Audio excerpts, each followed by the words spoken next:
Yeah, a bloke from UB40.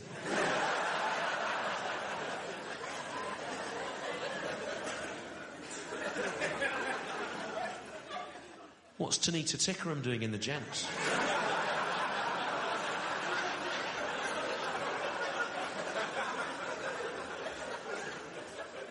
Thought Kim Jong-il was dead.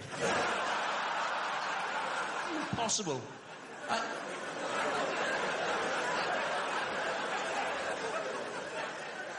All that's happened to me since I went on telly is 500,000 more people now insist to my face that I'm someone else.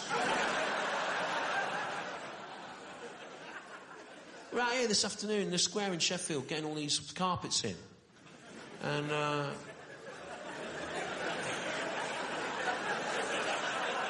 they're not here normally, though. We brought them, we have to get them in. They don't get themselves in, do they? They're a sorcerer's apprentice. Anyway, a bloke came up to me and he went, "It's you, isn't it?" I went, "Yeah." He goes, "What are you doing here?" So "I'm doing a stand-up show in the theatre here in Sheffield tonight." He said, "Really? Shouldn't you be at the Hague War Crimes Tribunal?"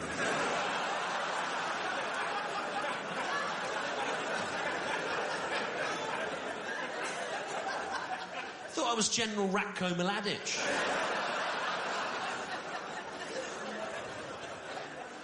Genocidal Serbian warlord. He's 67 years old.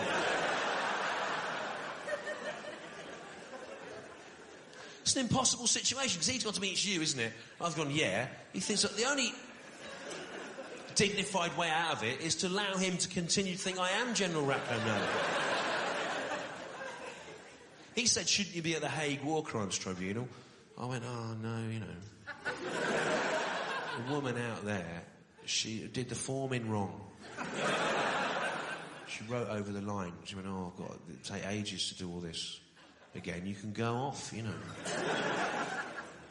He goes, "So you've come here?" I said, "Yeah. To Sheffield. To do stand-up comedy." "Yeah, you know. I've had an interesting life. There's a sad bit at the end. When I'm caught. I play Claire de Lune, I talk about that. People are in floods. I've won a Chatvl award." He said, "No offence, mate, but I think what you've done out there is awful, obscene. And at worst, you should be in prison for life. And at best, you should be executed." And I said to him, "I agree with you, to be honest. You know, but what do you actually want me to do? Because they, in The Hague, they've said go off. So, you know, what do you want me to do about that?" And he went, "All right, mate." And then he went off. Got in the dressing room here, laptop, Wi-Fi, internet, looked it up on Twitter. You have to look everything up on Twitter now, don't you? Stay in touch with what's around you. Looked up the bloke's feed on Twitter, comes up. Met General Ratko Mladić in Sheffield today. Much nicer bloke in real life. I hate Twitter. You love it, don't you? Young, you know, Twitter, oh, brilliant, Stu. Virtual online utopian futuristic society, direct communication between the individuals, unfettered by government interference, freedom of information, Arab Spring, we love Twitter. I hate Twitter. The only good thing about Twitter is if I have a mental breakdown and forget everything that ever happened to me, I could gradually piece my life back together by putting my name into the search engine in Twitter. Because about every 90 minutes, one of you feels obliged to do an update of where I am and what I'm doing. 8:30 a.m. Can't believe it. Just seen Stewart Lee taking his son to school on the 393 bus. They're talking about Scooby-Doo. He looks depressed. 10 a.m. Can't believe it. I am sitting next to Stewart Lee in the Clock Cafe, Highbury. He is eating a muffin. He looks fat. 11:30 a.m. Hackney celebrity alert. Just seen Stewart Lee walking around Abney Park Cemetery on his own. He looks fat and depressed. 1:30 p.m. Wow, Rooney. I've just seen Stewart Lee walking around Dalston Junction on his own, eating a burger in the street. He looks fat and depressed and fat. I hate Twitter. It's like a state surveillance agency run by gullible volunteers.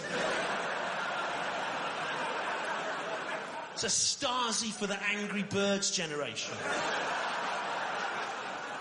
If you're an F-list celebrity, like, makes your life impossible, you're paranoid all the time, being spied on. I'll give you an example of what I mean. Last October, I was driving along the M40. I wasn't going to do a gig this time. I was going to Birmingham to put flowers on the grave of a relative.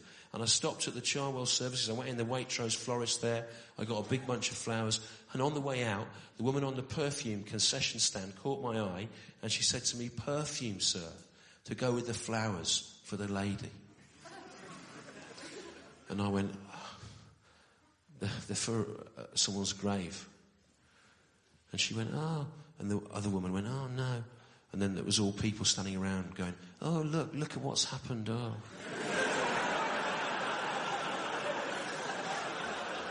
I thought this will be on Twitter, exactly the kind of thing that goes on Twitter. So I thought I'd say something light-hearted to bring the event to a close, you know. So I said to her, "Oh, never mind, give us some perfume, I'll spray it around all the graves."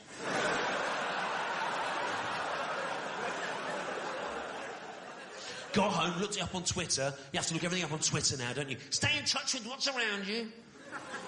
Woman's feed comes up. The comedian, in inverted commas, Stewart Lee, came in our perfume stand today.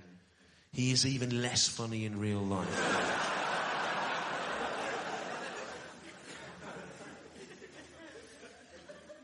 You know what? That didn't happen.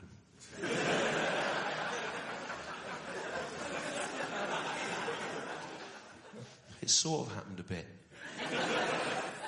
But I changed it for comic effect.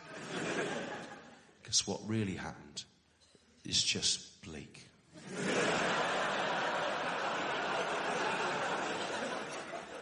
I was going to Birmingham to put flowers on a grave. And the woman did say to me, "Perfume, sir, to go with the flowers for the lady." But I didn't say any of that stuff. Just said, "Oh, for fuck's sake."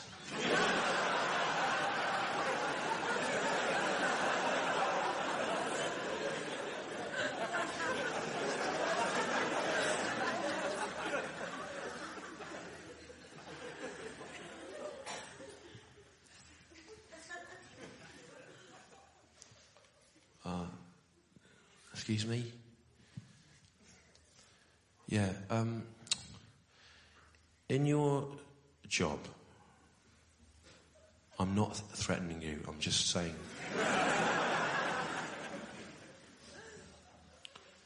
There's a lot of reasons, aren't there, why someone could be buying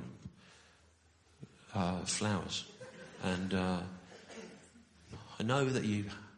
I know you have to hit targets, but you know, maybe you should think about what all those reasons, what they could be, before you just, you know. So, got home, looked it up on Twitter. Woman's feed comes up. General Ratko Mladić came in our...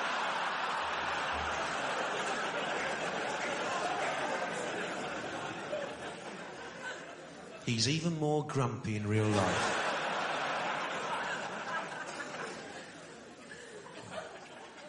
Internet, Twitter, and I hate